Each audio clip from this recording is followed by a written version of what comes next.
Alexis Pinturault présente son livre De l'or au cristal lors d'une conférence organisée par l'ENSA, l'École nationale de ski et d'alpinisme à Chamonix. Animation Clémentine Junique. Je trouve ici ce soir dans le cadre des conférences de l'ENSA. Chaque mois, on propose des événements. Ce mois-ci, on vous a proposé une rencontre avec Alexis Pinturault parce que dans le centre de documentation de l'ENSA, on a reçu son nouveau livre qui est sorti l'automne dernier, que j'ai lu, que j'ai beaucoup apprécié parce que... Donc, je vous ferai un petit point sur la carrière d'Alexis. Il y en a sûrement nombreux d'entre vous qui la connaissent déjà, mais pour ceux qui ne la connaissent pas, en tout cas, dans ce livre, il retrace justement de ses débuts jusqu'au gros globe de cristal. Et ce que j'ai beaucoup apprécié, Alexis, c'est qu'on se dit, ouais, peut-être 31 ans pour écrire un livre sur sa carrière, c'est jeune. Et en fait, contrairement à d'autres livres biographiques que j'ai pu lire, on a vraiment l'impression d'être dans les coulisses de la Coupe du Monde, de comprendre un peu ce qui se passe derrière, les calculs, les points. Enfin, ça donne une temporalité.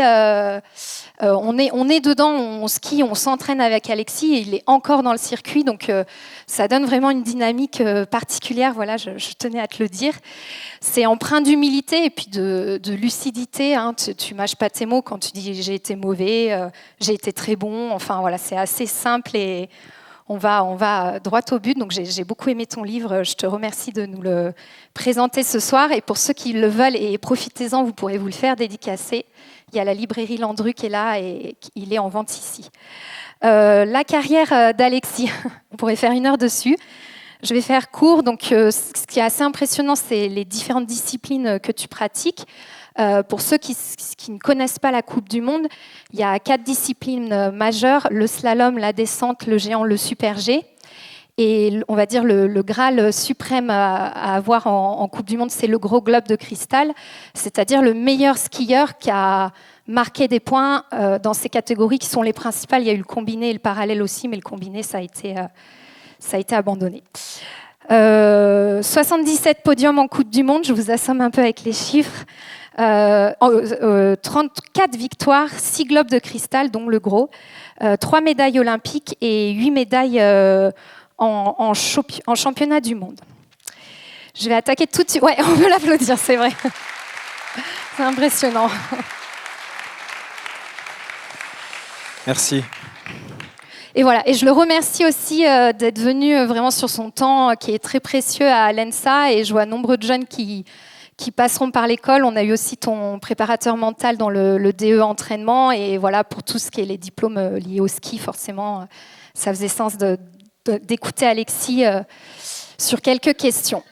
Ma première question, Alexis, c'était sur le rôle de l'entourage. Dans ton livre, tu en parles. Tes parents ne t'ont n'ont jamais projeté quelque chose sur toi de trop pesant, peut-être petit, puisqu'ils voyaient le ski plutôt comme un loisir avec leur hôtel à Courchevel, au bord des pistes.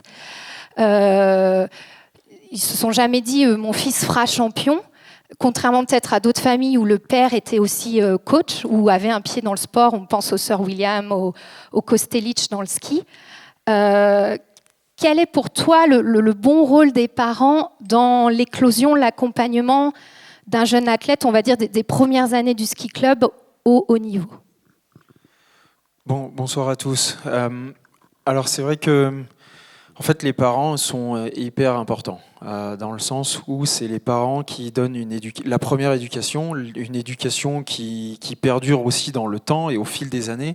Et après, cette éducation, elle est agrémentée par des personnes extérieures. Exemple, le sport, donc les clubs, ou tout simplement l'instruction avec l'école. Et ça fait que...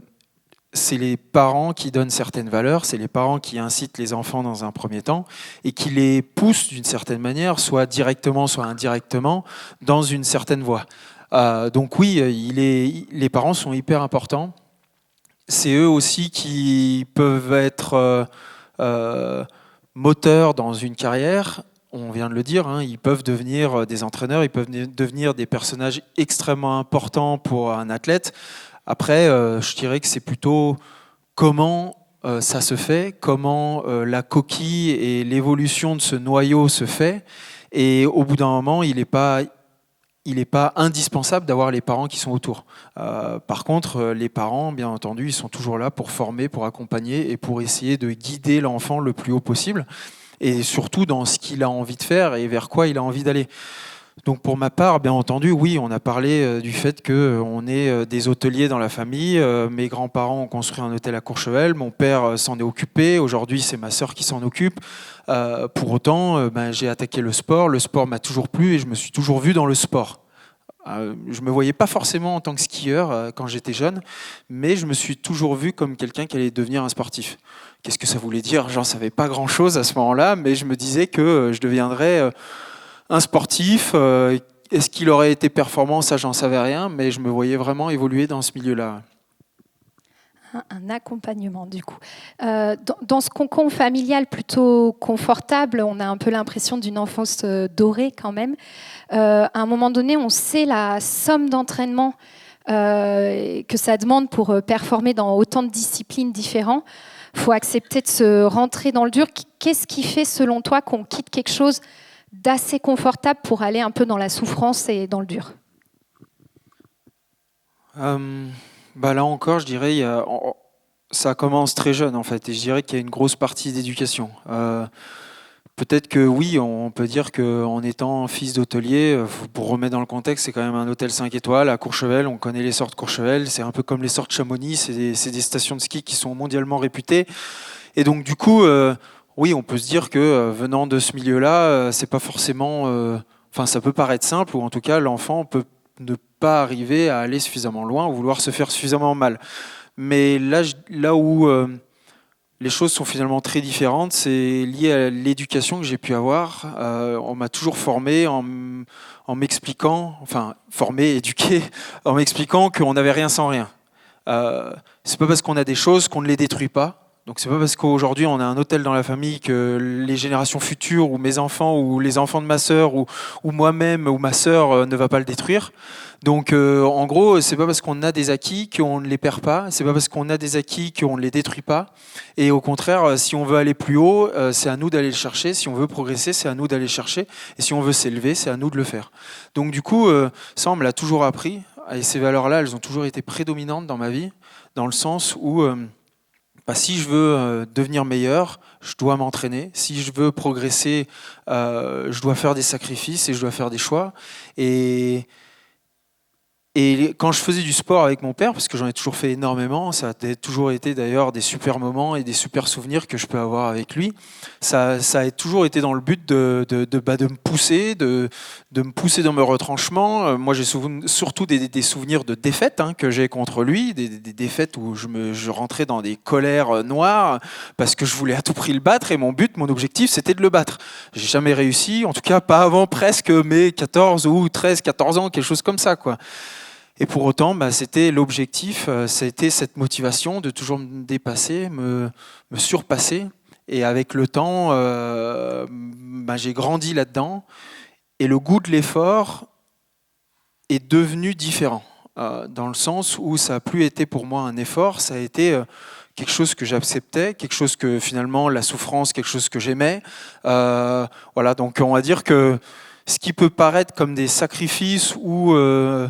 des choses qui peuvent être difficiles à un moment donné ou peut-être pour le commun des mortels, en fait, avec le temps, à force d'entraînement et de perception, on arrive à changer cette perception et le voir complètement différemment.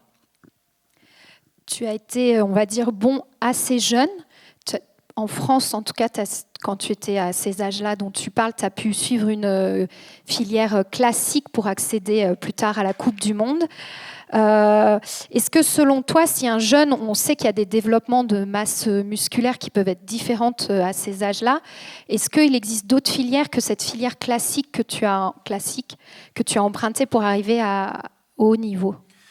Oui, moi j'ai été vraiment dans un cursus un peu classique, rentré au club à 6 ans, stage compète avec le SF un peu avant, ensuite le comité, donc j'ai suivi bien sûr toutes les étapes dans le club, après le comité aux alentours des 15 ans, 16 ans, arrivé au lycée d'Albertville, et puis ensuite la fédération.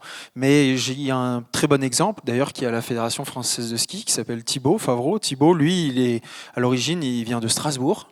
Il a skié dans dans les collines alsaciennes, comment ça s'appelle, le champ de fleurs, je crois. Le champ de feu, oula, pardon, excusez-moi, vous avez raison, le champ de feu, et vous faites bien de me corriger, le champ de feu. Exactement, et donc du coup, donc au champ de feu, il a skié là-bas, mais c'est une colline, hein. Il y a quand même très peu de remontées mécaniques, et en plus de ça, il y a pas les infrastructures qu'on peut avoir chez nous. Quand je dis infrastructure, c'est il n'y a pas les mêmes clubs qu'on peut avoir chez nous. Le ski est plus un loisir que réellement un sport assidu. Et pour autant, il y est arrivé aujourd'hui. Il fait partie des 15 meilleurs mondiaux en géant. Il est parmi les meilleurs athlètes de l'équipe de France. Donc oui, on peut y arriver, même si on fait partie d'un cursus un peu différent que ceux qu'on peut connaître quand on est issu de la montagne. Et il y a eu un moment, on va dire, assez marquant dans ta carrière, crucial, un peu de changement. C'est l'épisode de Saint-Moritz en 2017, au championnat du monde, où en gros, j'ai compris en lisant ton livre que donc c'était tes entraînements étaient beaucoup liés à la fédération. Là, notamment à ce moment-là, il y avait énormément de logistique complexe, fatigante pour toi. Tu t'avais perdu un peu tu subissais un peu tout ce qui était lié peut-être à ces entraînements-là, perdu le fil, perdu le plaisir, qui est toujours un élément central dans ton ski. Et là, si j'essaye de résumer, on sent un changement dans la mentalité, de se dire comment je vais être entraînée, presque un changement hiérarchique, un changement de pouvoir, où c'était beaucoup de la fédération vers toi, et là tu redeviens un peu maître à bord en disant non, je vais organiser mon équipe, je vais organiser mon temps comme je le veux, en reprenant un peu le pouvoir et le contrôle. Et c'est là que tu vas aller faire ton camp de base en Autriche. Est-ce que tu peux nous parler de cette période et comment ça s'est construit pour toi ? Pour comprendre comment ça s'est construit, il faut revenir à pourquoi ces choix et pourquoi cette volonté-là. J'ai été confronté en fait à beaucoup de problématiques. Je m'entraînais avec des athlètes qui étaient au sein de la fédération, bien entendu, et ces athlètes-là, ils étaient pour la majorité monodisciplinaires, donc ils faisaient qu'une seule discipline. Moi, en faisant plusieurs, je me retrouvais dans des situations où je devais aller sur des sites de compétition. Ensuite, je devais revenir avec les athlètes qui faisaient qu'une seule discipline pour s'entraîner dans cette discipline en question, pour ensuite aller sur une autre épreuve, revenir avec le groupe, et derrière peut-être faire que la 3e Coupe du Monde, alors que moi j'en avais fait 2 auparavant, la 3e la faire avec ceux qui sont justement dans cette discipline. Résultat des courses, ça a amené beaucoup de complexité dans mon organisation, beaucoup de complexité dans mes déplacements, et une certaine lourdeur. En plus de ça, et avec les résultats que j'avais, il y avait quand même beaucoup de contraintes, que ce soit médiatiques, mais aussi avec mes partenaires. Résultat des courses, au bout d'un moment, ça ne devenait plus viable. On n'arrivait plus du tout à organiser un entraînement qui était performant pour moi. Et il a fallu du coup trouver des solutions, trouver une nouvelle orientation. Et avec la fédération, c'est comme ça qu'on en est venu à cette décision de revenir sur quelque chose qui était un peu plus individualisé, avec une structure, bien qu'elle appartienne à la Fédération française de ski, une structure qui soit un peu plus autonome et qui soit plus individualisée et autour de mes besoins pour performer, et surtout au vu de mon calendrier que je peux avoir et par rapport aux différentes disciplines que je fais. Et maintenant, avec le recul, est-ce que tu penses que c'est vraiment cette décision assez courageuse finalement, parce que derrière, il fallait assurer financièrement et j'imagine que ça n'a pas été facile. C'est vraiment cette réorganisation de ton entraînement qui t'a permis d'aller décrocher le gros globe de cristal ? En tout cas, c'est... Quand on regarde d'ailleurs un peu dans ma carrière, quand on a mis ça en place, oui, il y a quand même eu une évolution qui a été très différente. J'ai été tout de suite à même de me battre pour le gros globe de cristal. 3 ans après, je le remporte. Je suis devenu entre-temps champion du monde. Je le suis redevenu après. Donc ça montre que oui, clairement, ça m'a permis de hausser mon niveau, de le mettre à un certain niveau suffisant pour en tout cas me battre avec les tout meilleurs de manière régulière, et ce qui m'a du coup ouvert les portes de ces résultats-là. Gagner une Coupe du Monde, c'est une chose, les gagner de manière répétitive, c'en est toute une autre, et surtout être bon sur une saison entière, c'est un défi qui est complètement différent. Donc du coup, il faut vraiment être armé pour pouvoir y arriver. C'était le bon choix alors. Du coup, on a quand même pas mal de coachs de ski club ici et même de professeurs de ski à l'ENSA puisqu'ils sont ici en ce moment à l'école. Toi, personnellement, s'il y a quelques qualités prioritaires que tu recherches chez un coach, ce sont lesquelles ? Une relation de confiance. De manière générale, parce que c'est vrai qu'en fait, quand il y a une confiance derrière, on croit en ce que nous dit notre entraîneur, et quand on y croit, même si des fois il peut y avoir des erreurs, il y a quand même, quoi qu'il en soit, un gros effet placebo. C'est-à-dire que quand on croit en notre entraîneur et que notre entraîneur, il nous donne des consignes, il dit des choses, il nous motive, il peut nous donner des ailes aussi. Donc du coup, il y a une relation de confiance qui est quand même très importante avec l'entraîneur, et cette confiance, bien entendu, elle se construit. Elle se construit comment ? Tout simplement aussi en faisant certaines preuves. Et quand on montre l'exemple, au bout d'un moment, les enfants, ils suivent cet exemple-là, où ils ont envie de le suivre, et en le suivant, derrière, ils construisent cette confiance avec l'entraîneur lui-même, et derrière, ça peut permettre de vivre des belles choses. Ouais. Et pour toi, c'est important aussi d'avoir, parce que là, tu as parlé de la confiance de l'entraîneur vers l'athlète. Est-ce que toi, c'est important de penser que ton entraîneur, c'est le meilleur du monde, quelque part aussi ? Pas le meilleur du monde, je pense pas que ce soit ça le défi, mais c'est vice-versa. C'est-à-dire que bien entendu, l'entraîneur doit croire en son athlète, mais l'athlète doit aussi croire en son entraîneur. Donc du coup, peu importe, on sait que les entraîneurs ne sont pas forcément les meilleurs du monde. Il peut même y en avoir plusieurs qui sont très différents et qui sont tous excellents. Donc il y a plusieurs manières d'entraîner. Pour autant, il faut que l'athlète y croie. Et donc pour y croire, il faut vraiment construire cette relation avec l'athlète lui-même. Et c'est que quand cette alchimie fonctionne que derrière, oui, il peut y avoir des belles portes qui peuvent être franchies, des beaux paliers qui peuvent être franchis aussi pour l'athlète et l'entraîneur lui-même, bien entendu. Alors merci, ça me fait le lien avec la question d'après. Qu'est-ce que, dans le ski technique, purement technique, là on a parlé d'un aspect mental, t'a amené à des fois passer des caps où tu t'es dit là, ok, ça a fonctionné techniquement au niveau du ski technique, j'ai passé un cap. Ça c'est très difficile comme question, parce que les paliers techniques, finalement, on le voit par les résultats plus que par des choses techniques qu'on va maîtriser et qui nous permettent peut-être d'aller plus vite, mais sur le moment, on ne s'en rend pas compte. Et en plus de ça, on grandit. C'est-à-dire que moi, là où j'ai eu quand même un déclic, où j'ai vu mes résultats qui s'amélioraient, ça s'est fait en 2 temps, mais le premier temps, ça a vraiment été à l'âge donc c'était en minime, donc maintenant c'est U14. Ouais, pardon, j'ai besoin de cette gymnastique, je commence à être vieux. donc du coup, donc à U14, c'est vraiment un moment où il y a beaucoup de choses qui se mettent en place. Il y a les corps qui commencent à grandir, qui commencent à être plus puissants, mais en même temps, il y a aussi la technique qui commence à s'améliorer énormément. Et donc à ce moment-là, c'est un moment où moi, ma technique a commencé à être très performante. Par contre, le corps ne suivait pas. C'est-à-dire que j'étais un très petit gabarit. J'avais beaucoup de mal, bien entendu, dès que c'était des sections un peu plus plates. Je perdais énormément de temps. Mais par contre, sur tout ce qui était technique, je me débrouillais extrêmement bien. Et donc, c'est techniquement cette année-là où j'ai franchi certainement le meilleur des paliers, où je commençais à arriver à tailler presque toutes les courbes, quelles que soient les pentes, quels que soient les revêtements, et ce qui a commencé à faire la différence avec mes concurrents et vis-à-vis de moi-même surtout.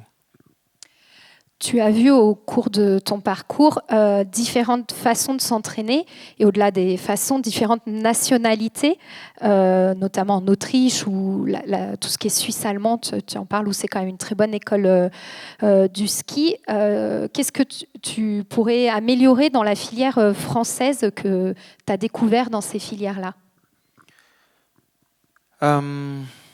Il y a beaucoup de choses, mais en fait, il y a beaucoup de choses, mais pas forcément dans les clubs eux-mêmes. C'est-à-dire que les clubs, oui, ils peuvent toujours s'améliorer, ils peuvent toujours progresser, mais on a des très bons exemples en France, des clubs qui sont extrêmement performants, et on peut simplement prendre exemple sur eux et ça fonctionne. Par contre, là où il peut y avoir des choses qui peuvent être améliorées, c'est plus sur l'accompagnement que les stations elles-mêmes peuvent avoir avec les clubs, avec les fédérations, avec les comités. Parce que c'est ces stations-là qui vont permettre d'améliorer les conditions d'entraînement que les athlètes, les enfants peuvent avoir, peuvent permettre de les accompagner de meilleure manière. Et si on les accompagne de meilleure manière, ça les fait progresser plus vite, ou alors ça les rend plus compétitifs vis-à-vis de leurs concurrents. Donc ça, c'est la grosse différence que moi je vois encore aujourd'hui, c'est que les stations ne font pas suffisamment pour les clubs, pour le sport de haut niveau, et ils ont plutôt tendance à penser justement au tourisme, hein, de manière générale, ce qui est une bonne chose certes, mais il ne faut pas oublier qu'on vit tous du sport et que le sport, quand il est mis en avant, ben, on arrive à voir de belles choses. On peut prendre pour exemple Red Bull, qui est l'un de mes partenaires. Pourquoi on connaît Red Bull? Pourquoi Red Bull a connu un tel essor? C'est surtout parce qu'ils ont pris des athlètes. Et c'est à partir du moment où ils ont pris des athlètes, donc le sport a eu une place importante dans leur marketing, dans leur communication, que derrière ça a eu un essor et un impact très important pour leur marque. Et nous, on a tendance un peu à oublier ça, à mettre le marketing de côté. La fédération aussi, hein, bien entendu, la fédération française met son marketing trop de côté. Et je pense que ça pourrait permettre d'augmenter et d'améliorer déjà le nombre de licenciés, mais aussi d'améliorer les performances des sportifs français. Et en même temps, quand les sportifs sont plus performants, on a une meilleure image, donc on a potentiellement aussi plus de gens qui viennent skier dans nos montagnes. Oui, c'est vrai, d'ailleurs, c'est un chapitre de ton livre sur toute cette façon de médiatiser le ski, les moyens aussi qui sont mis de télétransmission avec les images des slaloms, c'est important pour le marketing du sport en lui-même, hein, c'est bien ça. Ouais, oui, exactement. Après, là, on rentre dans d'autres sujets, mais... Mais juste pour citer un exemple, nous, on a toujours tendance à préparer les pistes pour qu'elles deviennent extrêmement dures. C'est l'enfer de tout touriste, c'est l'enfer de tout skieur qui aime son plaisir du quotidien, et ce que je comprends parfaitement. Mais c'est pour nous des conditions qui sont extrêmement importantes pour la performance, pour notre entraînement et au vu de préparer une compétition. Quand on va dans une station française, qu'on demande si on peut préparer et mettre éventuellement un peu d'eau ou alors laisser pas damer plusieurs jours pour arriver sur des conditions qui sont les plus dures possibles, les trois quarts du temps, la question de l'exploitant, ça va être et mes touristes, ils font comment? Ben, c'est pas la question là actuellement, dans le sens où le but c'est plutôt est-ce qu'on essaye d'accompagner les athlètes et accompagner la performance des athlètes, ou est-ce que dans ce cas on peut pas les accompagner parce qu'on privilégie le tourisme. Donc, et à l'étranger, quand on demande ce genre de choses, généralement c'est combien de pistes vous avez besoin, à quel moment on vient damer, à quel moment est-ce qu'il faut arroser, à quel moment on arrête de damer, alors qu'en France ça va plutôt être où est-ce qu'ils skient mes touristes et comment mes touristes vont skier si on bloque une piste, ou à quel moment ils vont pouvoir skier sur cette piste en question. Et quand on leur répond, généralement, si la piste, c'est mieux de la fermer pour des questions de sécurité, parce que même si elle rouvre derrière, elle peut être glacée et donc dangereuse. Là, généralement, la réponse, du coup, en France, va être finalement non.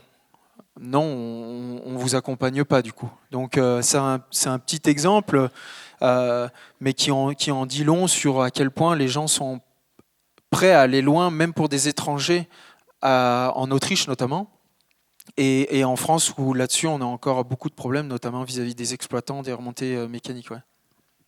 Donc, tu parlais de cet aspect neige. Le ski, en l'occurrence, on s'entraîne sur de la neige. Il y a des longues périodes hors entraînement neige. Est-ce qu'il y a d'autres activités été-automne qui t'aident pour le ski?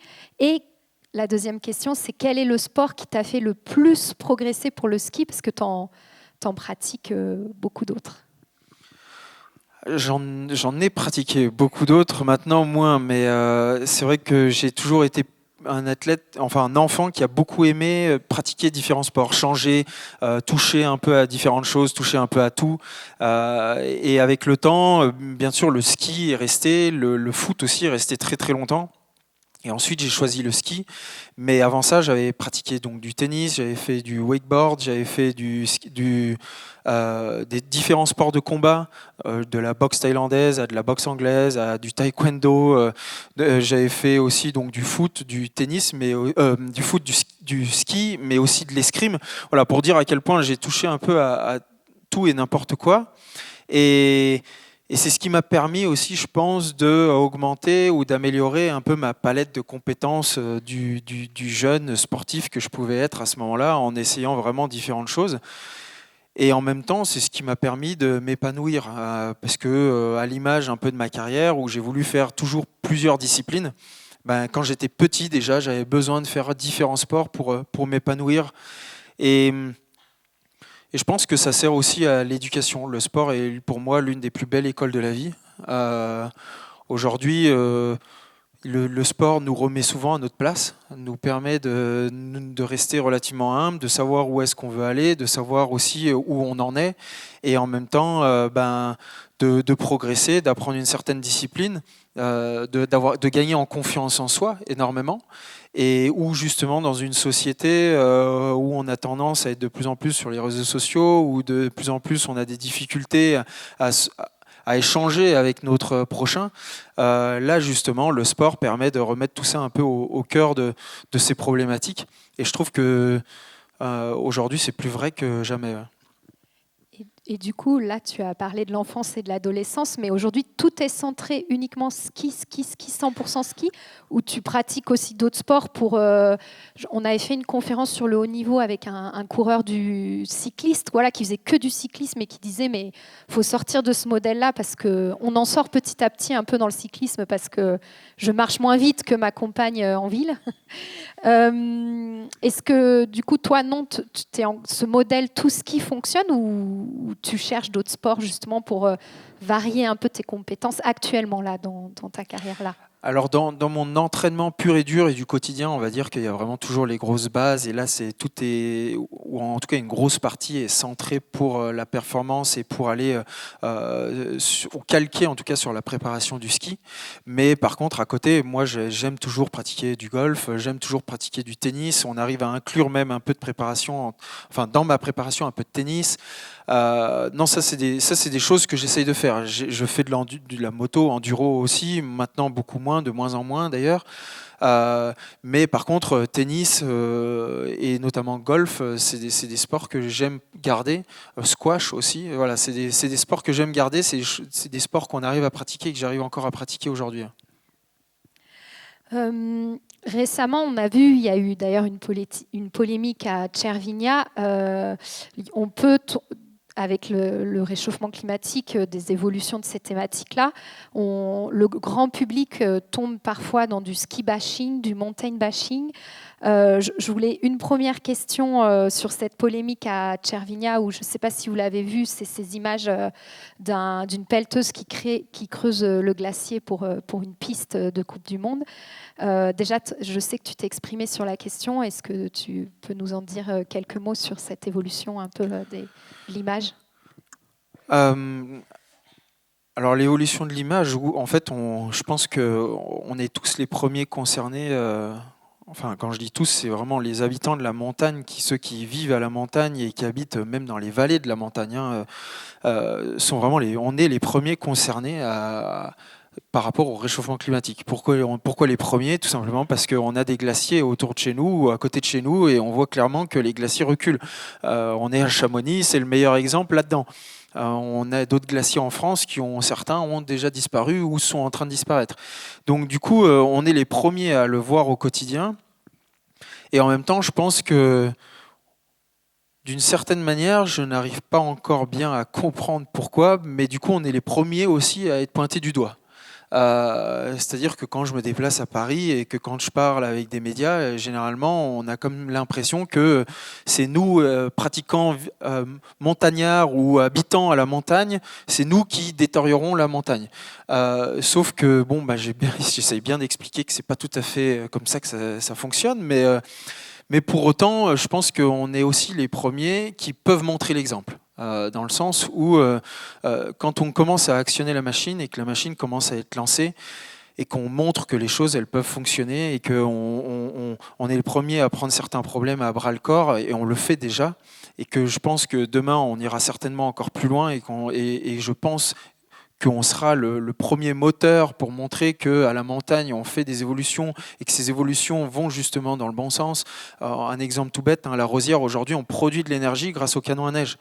À l'époque, aujourd'hui, on a quand même encore tendance à croire que les canons à neige prennent énormément d'énergie. C'est une réalité. Mais si on prend l'exemple de la Rosière et qu'on commence à le généraliser, on produira de l'énergie grâce aux canons à neige. Donc c'est preuve que les choses évoluent, que nous, on doit faire ces évolutions et qu'on doit amener un bon exemple vis-à-vis de tout ça. Et c'est quand on arrivera à faire ça que certainement on sera pris pour exemple.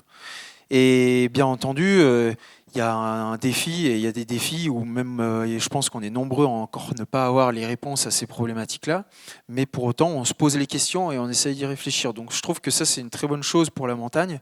Après, maintenant, il faut maintenant que les autres commencent à comprendre, que les autres commencent aussi à voir que finalement, critiquer, c'est une chose, mais par contre, rentrer dans l'action, c'en est une autre. Nous, on est maintenant dans l'action. Par contre, à d'autres endroits, ils sont très en retard. Donc du coup, quand on montrera justement la voie et que derrière les autres emboîteront le pas, peut-être que c'est à ce moment-là qu'on sera on sera plus vraiment critiqué, mais au contraire pris pour exemple et voire pourquoi pas encensé. En tout cas, j'espère que la montagne sera l'exemple de demain par rapport à la transition énergétique qu'on a besoin d'actionner. Ouais. Et du coup, là, on est tombé dans nos territoires de vallée. Est-ce que cette évolution pour le sport à haut niveau, j'entends Coupe du Monde, JO, t'inquiète pour ton sport, ou tu sens toujours un engouement du public tout aussi important qu'avant? Est-ce que ça t'inquiète pour le haut niveau aussi, cette image, cette répercussion? Ça ne m'inquiète pas pour mon sport. Par contre, il est clair qu'il va falloir qu'il évolue. Il va falloir qu'on voit que les saisons d'hiver, il y a un peu moins de neige en basse altitude. Par contre, les hivers, ils commencent aussi un peu plus tard, mais pour autant, ils finissent tout aussi tard, voire même plus tard que par le passé. Donc en termes d'enneigement, il y a un peu moins en bas, sur les stations de basse altitude, mais de manière générale, il se maintient plutôt bien au fil des années et à travers des décennies sur les stations de plus haute altitude. Donc peut-être qu'il faudra changer un peu ça, il faudra changer le calendrier pour peut-être attaquer plus tard, finir aussi plus tard. Il faudra peut-être remanier le calendrier pour pourquoi pas avoir des compétitions qui sont uniquement les hivers. Donc quand je dis les hivers, c'est arrêter d'aller sur les glaciers et ce qui est uniquement en hiver. Donc en hiver, dans l'hémisphère sud, et en hiver en hémisphère nord. Ça peut être aussi une idée. Quoi qu'il en soit, voilà, il faut aussi trouver une certaine forme de cohérence dans notre calendrier. Aujourd'hui, on a tendance à faire des allers-retours à droite, à gauche, alors qu'on pourrait les limiter. On pourrait faire des déplacements qui ont plus de sens au sein même du calendrier, et alors que pour le moment, ce n'est pas le cas. Et je pense qu'il y a beaucoup de pistes qui sont améliorées. Après, il y a aussi, on peut aussi même aller encore plus loin et de se dire, sauf que les déplacements sont mauvais pour l'écologie. Et là, dans ce cas, on pourrait dire, dans ce cas, il faut limiter nos déplacements à l'Europe et faire uniquement des compétitions et des Coupes du Monde en Europe. Mais le débat va beaucoup plus loin en se posant la question de est-ce que du coup, si on fait ça, on ne détruit pas notre propre sport dans les autres pays ? Donc en Amérique du Nord, en Amérique du Sud, au Japon, dans certains autres pays d'Asie, étant donné qu'on recentralise tout et essentiellement les choses sur l'Europe. Donc voilà, le débat est extrêmement vaste, donc je ne pense pas qu'on pourra arriver au bout des choses là ce soir, mais ça montre que, quoi qu'il en soit, on peut déjà faire des choses qui auront un impact aujourd'hui. Après ton gros globe de cristal, tu as ressenti une certaine forme de plénitude. Euh, Comment on se remobilise après la victoire? En trouvant des nouveaux objectifs, des nouvelles formes d'inspiration. L'année d'après, donc mon gros globe, ça a été extrêmement compliqué. J'ai repris, en fait, pour synthétiser, j'ai repris l'entraînement beaucoup trop tôt. Je pensais que à ce moment-là, j'étais encore certainement un peu sous le coup de l'euphorie, en me disant que ça m'avait coûté de l'énergie, certes, mais que partir en vacances, comme j'avais pour coutume de le faire, un mois après la saison, ce serait suffisant, que reprendre l'entraînement comme d'habitude début mai, ce serait suffisant en vue de l'hiver d'après et que j'aurais eu le temps de récupérer. Bah, en fin de compte, pas du tout. J'ai sous-estimé ce temps de récupération dont j'avais besoin. J'ai sous-estimé l'énergie que ça m'avait coûté. Et derrière, quand j'ai rattaqué la saison, ça a été uniquement donc, à Zolden, hein, la première compète de l'hiver, où là, je me suis rendu compte que j'étais pas prêt psychologiquement. Quand je dis prêt psychologiquement, c'est que j'avais pas le même tonus musculaire, j'avais pas la même réaction musculaire, je me sentais plus lent sur les skis, je me sentais plus lent dans mes exécutions de mouvements, et résultat des courses, je sentais que j'allais forcément être plus lent.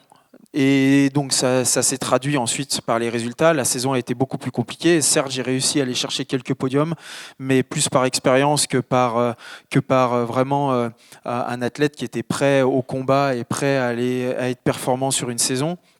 Donc du coup, j'ai traversé les Jeux Olympiques parce que c'était l'année olympique, et c'est ce qui m'a aussi contraint d'une certaine manière à ne pas prendre de repos, parce que je voulais arriver aux Jeux Olympiques en étant prêt. Je me disais, les Jeux Olympiques, je peux pas prendre un mois de repos avant, et sinon je vais pas pouvoir arriver en pleine bourre pendant les Jeux Olympiques. Il faut savoir que nous, dans notre sport, on a des dossards. Les dossards c'est un système très compliqué, mais nos dossards sont liés à nos résultats qu'on a pendant la saison. Si notre saison est mauvaise, on perd des dossards, et si du coup on s'absente, on perd des dossards extrêmement rapidement et on s'élance de plus en plus loin extrêmement rapidement. Donc du coup, je m'étais aussi posé la question, est-ce que ça vaut pas le coup que je parte 2-3 semaines en vacances, je prends pas le départ des Coupes du Monde et je reviens pour les Jeux, et du coup j'arrive frais, mais par contre avec des dossards qui seraient beaucoup moins bons. Bon, finalement, j'ai pas pris ce choix-là. Et est-ce que c'était un mauvais choix ou un bon choix? On le saura jamais. Quoi qu'il en soit, j'ai pas réussi à faire les résultats que je voulais aux Jeux Olympiques. J'ai pas réussi à aller chercher de médailles. Et résultat des courses, j'ai traversé la saison tant bien que mal. Et c'est après cette saison-là où je suis parti du coup longtemps en vacances. J'ai pris vraiment du temps. J'ai pris aussi du temps à me poser les bonnes questions, savoir vraiment ce que je voulais, ce que je voulais faire aussi pour la fin de ma carrière. Il y avait notamment les championnats du monde à Courchevel, donc dans ma station l'année dernière. Et je me posais la question de savoir si j'avais encore envie d'y aller à ces championnats du monde-là. Résultat des courses, j'ai répondu à un bon nombre de mes questions, et il était clair du coup que j'avais besoin de repos, que je me suis reposé, et quand je suis reparti, j'avais en tête ces championnats du monde à Courchevel en France, et de pouvoir performer sur ces championnats du monde en France. Il y a un élément aussi où on sent que c'est une source de motivation et de challenge. C'est les concurrents, les autres skieurs avec toi, notamment Hirscher. Tu dis que ça te fait presque de la peine quand il arrête sa carrière. Mufa Jandé ou plus récemment Christophersen et Odermatt. Est-ce que d'avoir un adversaire à la hauteur, c'est quelque chose pour toi qui est important, et quels sont tes adversaires à la hauteur actuellement, qui te motive? Moi, j'aime bien le dicton qui dit à vaincre sans péril, on triomphe sans gloire. Donc, du coup, j'ai toujours été un peu élevé avec cette perspective-là, et donc j'ai toujours aimé la rivalité, le fait de toujours aller plus loin, repousser des limites, trouver des manières de progresser pour battre les concurrents. On a la chance, quand on fait du sport de très haut niveau, d'avoir normalement une panoplie de ce genre de concurrents. Donc ça, c'est je dirais, ce qui me permet de me sentir toujours dans des nouveaux retranchements, de trouver des nouveaux concurrents, de devoir toujours progresser. Et là, bien entendu, dans les nouveaux qu'on peut avoir, il y a un Marco Odermatt, il y avait encore pas longtemps un jeune comme Lucas Bratton qui devait arriver, qui a priori a décidé d'arrêter sa carrière. Henrik Kristoffersen, enfin voilà, il y a des très bons noms, quoi qu'il en soit, qui restent. Il y a des nouveaux jeunes qui vont arriver. Et c'est aussi le cycle du sport. Faut pas se leurrer, moi dans pas longtemps je vais partir, quelqu'un me remplacera, etc. etc. Justement, on a mis le terme de rencontre pour avoir le temps de prendre vos questions. Donc, préparez vos questions, c'est ma dernière question. Quels sont tes objectifs à court terme, on va dire, dans les 2 saisons qui arrivent? Parce que je crois qu'il y a eu pas mal de changements récemment de ton côté. Oui, beaucoup de changements. J'ai décidé d'arrêter, pour ceux qui ne le savent pas, le slalom pour me mettre à la descente. Du coup, c'était forcément un nouvel entraînement physique qui est du coup un peu plus axé sur de la force. Garder de l'explosivité, oui, mais pas être aussi explosif que je devais l'être en faisant du slalom. Garder la perspective ou l'idée en tête de rester performant en géant et en super G. Donc prendre de la masse musculaire, mais pas en prendre trop. Pour donner un ordre d'idée, un descendeur, c'est 95 kg de moyenne quand même. Donc c'est des bons bébés, hein. Moi, j'en suis encore loin. Je faisais 83, 84 kg l'année dernière. J'ai réussi à prendre quelques kilos, mais je dépasse même pas les 90 kg. Donc voilà, c'est quand même pour montrer à quel point les gabarits sont très différents en fonction des disciplines. Et ce qui fait que moi, c'est pas du tout l'objectif d'aller à 95 kg. Je veux garder justement une explosivité. Je veux rester performant donc pour le géant. Mais en même temps, il fallait changer un bon nombre de choses et prendre du temps, bien entendu, pour la descente. Donc ça, c'est l'objectif pour la fin de ma carrière, essayer d'aller gagner une descente. C'est la seule discipline où j'ai encore jamais gagné jusqu'à maintenant. Donc je trouve que l'objectif est plutôt sympa. Je pense avoir réussi un bon nombre de choses jusqu'à maintenant. Les championnats du monde de Courchevel, Méribel étaient pour moi un peu le point d'orgue, hein, à me dire je veux rester sur le schéma que j'ai connu pendant de nombreuses années jusqu'à ces championnats du monde, être performant pendant ces mondiaux. Et si j'arrive à faire ça, derrière, peut-être que je pourrais m'ouvrir à ce nouveau défi. Et j'ai eu la chance de pouvoir finir ces championnats du monde avec des très beaux résultats, au-delà de mes espérances, et du coup de pouvoir tourner cette page de ce que j'ai fait jusqu'à maintenant pour ouvrir finalement un nouveau chapitre de ma carrière avec cette nouvelle perspective d'essayer d'aller chercher une descente. Beau challenge. Bravo, merci beaucoup. Le meilleur podium pour terminer votre carrière, ce serait quoi? Le meilleur podium pour terminer ma carrière, pour ma carrière, j'espère pas la finir cette année quand même, hein, mais je me laisse à peu près 3 ans. En gros, la perspective, c'est Milan-Cortina. Il y a les Jeux Olympiques à Milan-Cortina, et je trouve que c'est une belle perspective.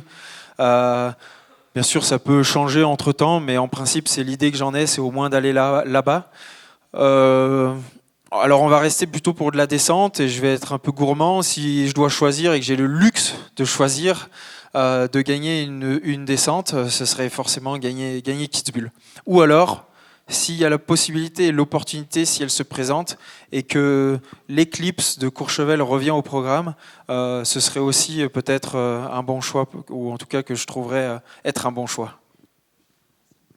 Mais là, on rentre dans du luxe hein, quand même, donc je vais surtout prendre ce qui vient en descente. Hein. Ça fait quoi de tomber dans une manche de Coupe du Monde?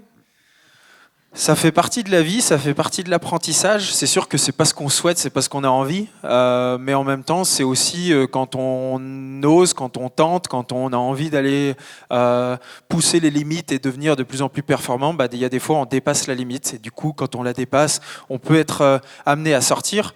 Pour autant, faut en prendre le bon côté. Je trouve que j'ai souvent plus appris dans ma vie ou dans ma carrière quand j'ai eu des contre-performances ou des mauvais moments, des mauvaises passes, qu'au contraire quand j'étais peut-être sur le sommet de la vague. Ouais. Ça fait quoi de faire premier pendant une grosse course?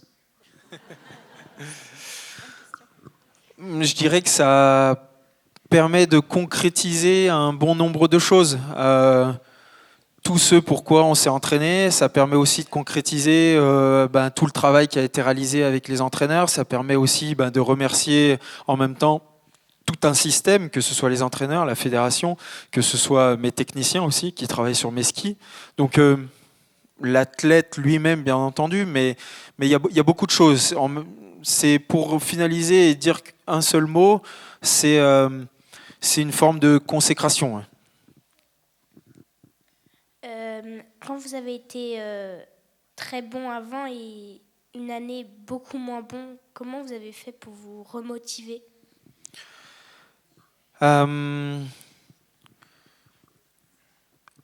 Déjà, il faut déjà comprendre pourquoi. La première phase de la rémission, c'est la compréhension. Donc comprendre pourquoi ça n'a pas fonctionné. Est-ce que ça n'a pas fonctionné parce qu'on était plus motivé? Est-ce que ça n'a pas fonctionné parce qu'on était blessé? Est-ce que ça n'a pas fonctionné parce qu'il y a eu d'autres problèmes? Il faut déjà comprendre pourquoi, d'où ça vient. Et une fois qu'on l'a compris, déjà on est déjà en train de se remettre sur les bons rails. Et quand on commence à se remettre sur les bons rails, derrière il faut reconstruire. Donc pour reconstruire, on met les choses en place pour ne pas reproduire la même erreur. On met les choses en place pour aller chercher les nouvelles motivations, les nouveaux objectifs. Et ces objectifs, justement, nous permettent de nous remotiver, de nous remobiliser. Et c'est pour ça qu'il faut être juste et profond avec soi-même pour se fixer les bons objectifs de ceux qu'on a envie. Pas ceux qu'on aimerait, pas ceux dont on rêverait, mais ceux dont on a envie et uniquement ceux dont on a envie. Bonjour Alexis, je ne sais plus qui a dit derrière chaque grand homme il y a une femme. Alors pour un sportif de haut niveau, une compagne ou un compagnon, est-ce que c'est quelque chose d'important? Alors oui, c'est quelque chose de très important parce qu'il y a, et on le voit d'ailleurs, on voit dans un bon nombre, chez un bon nombre d'athlètes, il peut y avoir des personnes qui n'ont pas forcément été des très bonnes fréquentations et qui ont plus ou moins détruit un athlète. À l'inverse, il y a des personnes qui peuvent devenir extrêmement importantes et qui peuvent élever un athlète. Donc du coup, les personnes qui entourent un athlète sont extrêmement importantes, mais à l'image de toute personne qui entoure quelqu'un. Notre entourage est extrêmement important et c'est ce qui va nous définir, c'est ce qui va nous caractériser. Et moi, j'ai la chance d'avoir des gens autour de moi qui, j'espère, ou en tout cas je trouve, me permettent d'être le plus épanoui des hommes aujourd'hui. J'ai bien dit des hommes, pas l'athlète.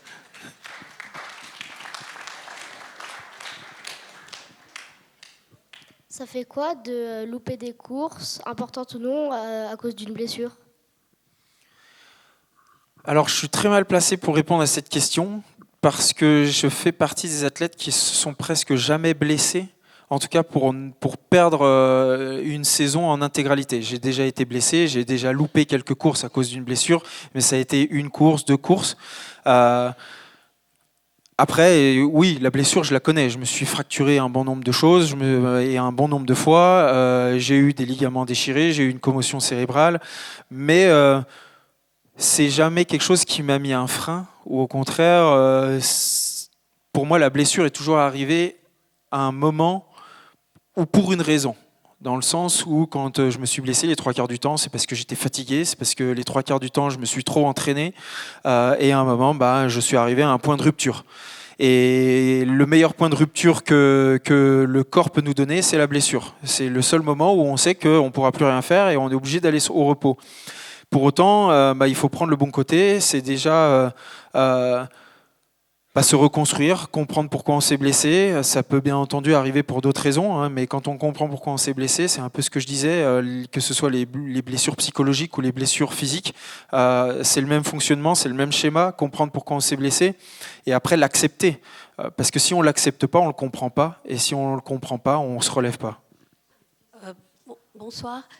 Vous dites que la confiance développe votre instinct.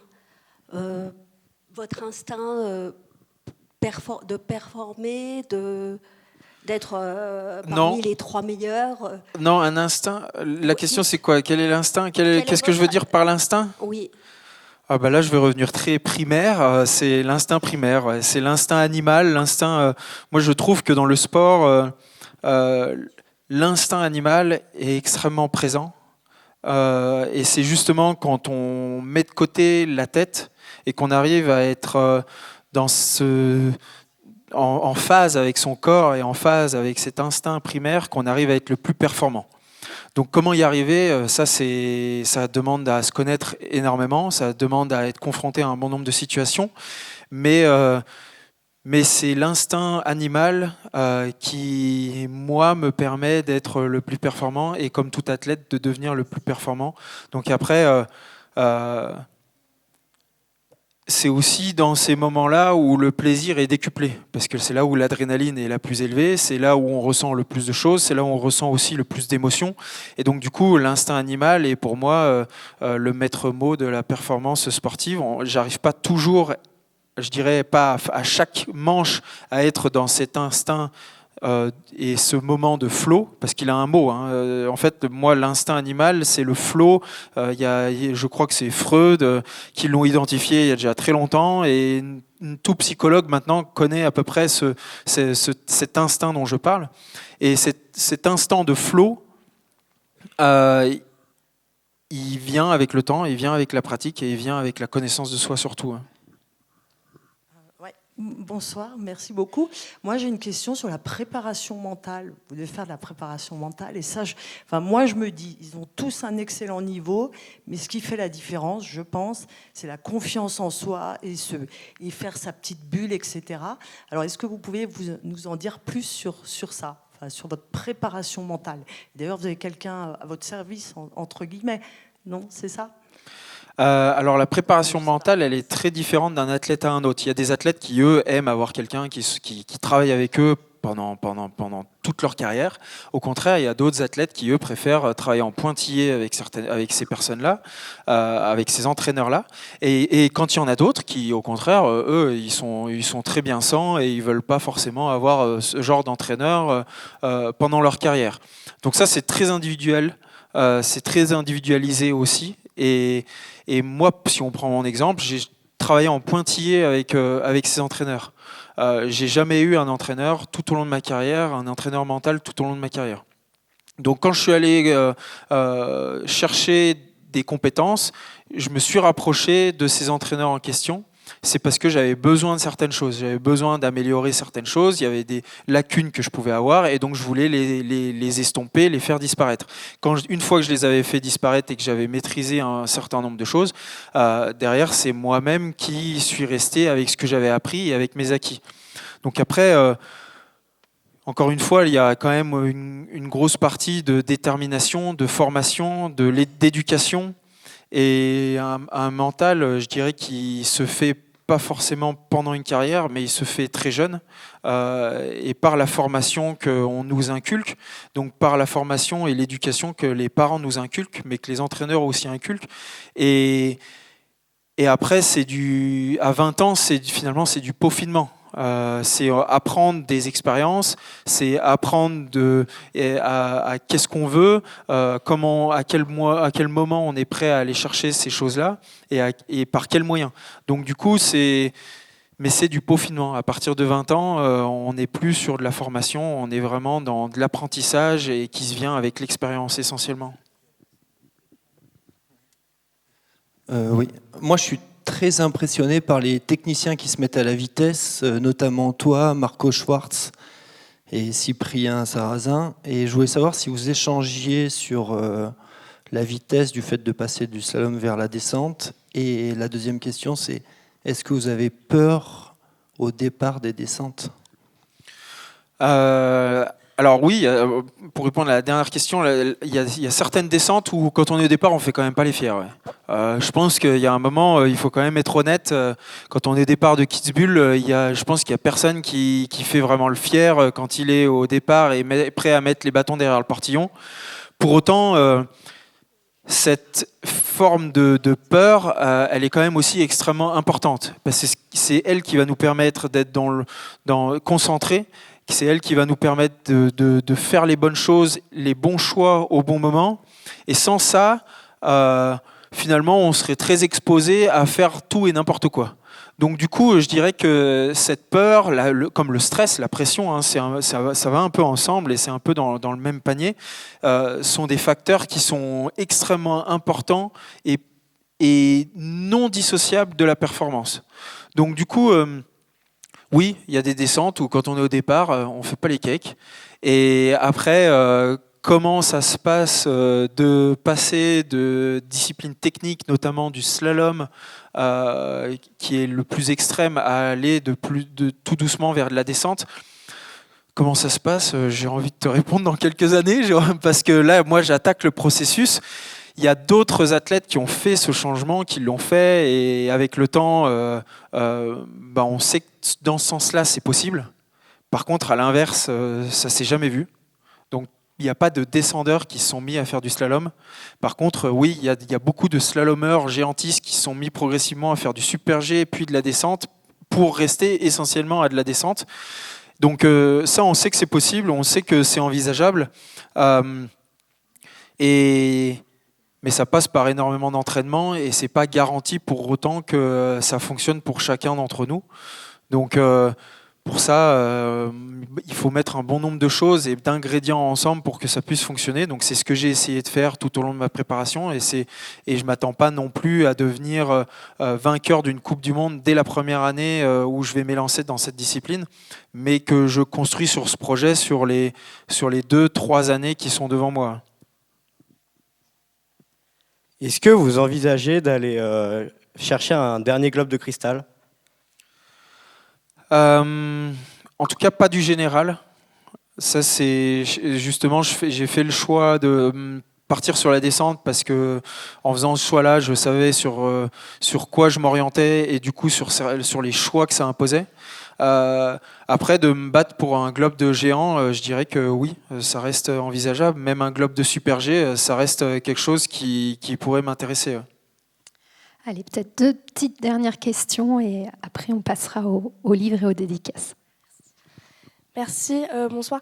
Moi j'ai une question. C'est vrai que vous avez fait de très bons résultats très jeunes. Voilà, vous êtes arrivé en Coupe du Monde jeune. Et qu'est-ce que ça vous a fait du coup d'être avec des grands aussi jeunes? Est-ce que vous avez un peu une sorte de plafond de verre ou au contraire vous avez vraiment refusé de vous limiter? Vous vous êtes dit non, je peux être aussi bon qu'eux et ça a été un moteur? Je pense que ça a été un moteur. Après, c'est sûr que dans les premières années, c'est forcément impressionnant. Il y a beaucoup de choses qu'on doit appréhender. On arrive dans un nouveau groupe où la moyenne d'âge du groupe, quand on prend mon exemple, quand j'arrive dans le groupe, il y a Jean-Jean, je ne vais pas dire les surnoms, il y a Grange, Liseroux, excusez-moi, j'ai un peu du mal, il y a les prénoms qui sortent en premier. Donc Grange, Liseroux, Richard, Cyprien Richard, Thomas Fanara, qui c'est qu'il y a d'autres? Steve Missilier, Thomas Mermillot-Blondin. Donc c'était que des gars qui avaient tous ou presque 7 ans minimum de plus que moi. Donc du coup, à ce moment-là, oui, il faut déjà rentrer dans ce groupe. Il faut commencer un peu à trouver sa place. Après, moi, j'ai eu la chance de tomber dans un groupe où ils m'ont vraiment bien accueilli. Et où ils m'ont aidé, ils m'ont bien accueilli, ils ont fait en sorte que je me sente à l'aise. Je sais que par le passé, ça n'a pas forcément toujours été le cas, en fonction des groupes, en fonction des fédérations. Et au contraire, les anciens avaient plutôt tendance des fois à casser les plus jeunes. Là, ça n'a pas du tout été le cas. Au contraire, ils ont vraiment essayé de m'aider, ou essayé de me porter d'une certaine manière, et de me faire une place dans ce groupe qui était constitué déjà depuis de nombreuses années. Et ensuite, après, il faut faire sa place sur le circuit de la Coupe du Monde, mais je dirais que ça, c'est peut-être un peu plus simple, parce qu'une fois qu'on commence à avoir sa place au sein d'un groupe, qu'on est accepté au sein d'un groupe, derrière, on se sent finalement naturellement à sa place quand on est au sein même de la Coupe du Monde. Donc, c'est des choses qui sont plus faciles à appréhender derrière. Merci beaucoup pour tout ton partage d'expérience. Je voulais revenir sur la création de ta petite structure justement d'entraînement pour aller chercher de la performance. Et en fait, une compétition de nos jours pour devenir vraiment athlète de haut niveau, c'est aussi une compétition financière. On le voit bien cette année avec l'équipe de France de ski ou de snowboard. Et ma question du coup, c'est est-ce que pour mieux accompagner l'athlète, on doit passer de nos jours par une fédération ou alors par une structure privée, notamment portée par les marques, comme en trail avec Red Bull, Adidas, Nike? C'est une très très bonne question. En fait, la fédération, quoi qu'il en soit, elle doit rester formatrice. Donc c'est elle qui va accompagner les plus jeunes, c'est les clubs qui vont commencer, mais ensuite c'est la fédération qui doit donner des instructions, c'est la fédération qui aussi normalement doit aider à cette formation, donc financer quand même d'une certaine manière cette éducation avec le ministère des Sports, et derrière la fédération accompagner les jeunes. Par contre, jusqu'à quel niveau, jusqu'à quand, comment, ça c'est une question qu'on peut se poser. Est-ce qu'il n'est pas intéressant aujourd'hui de partir sur des systèmes qui sont un peu plus privés ? J'ai envie de dire oui et non. Si on prend mon exemple, oui, aujourd'hui, moi, je pourrais m'élancer seul, je pourrais trouver des partenaires qui m'accompagneraient et qui me paieraient une grosse partie de ces structures qui représentent quand même des centaines de milliers d'euros. Rien que pour un athlète comme moi, c'est des centaines de milliers d'euros entre les entraîneurs, les déplacements. Et si on veut être un athlète qui est performant, il y a 6 personnes qui m'entourent aujourd'hui. Donc du coup, il faut payer ces 6 personnes, il faut payer leurs déplacements, il faut payer bien entendu les billets d'avion aussi. Donc ce qui fait que c'est quand même des centaines de milliers d'euros. Moi, j'arriverai à trouver de l'argent ou des sponsors pour financer ça.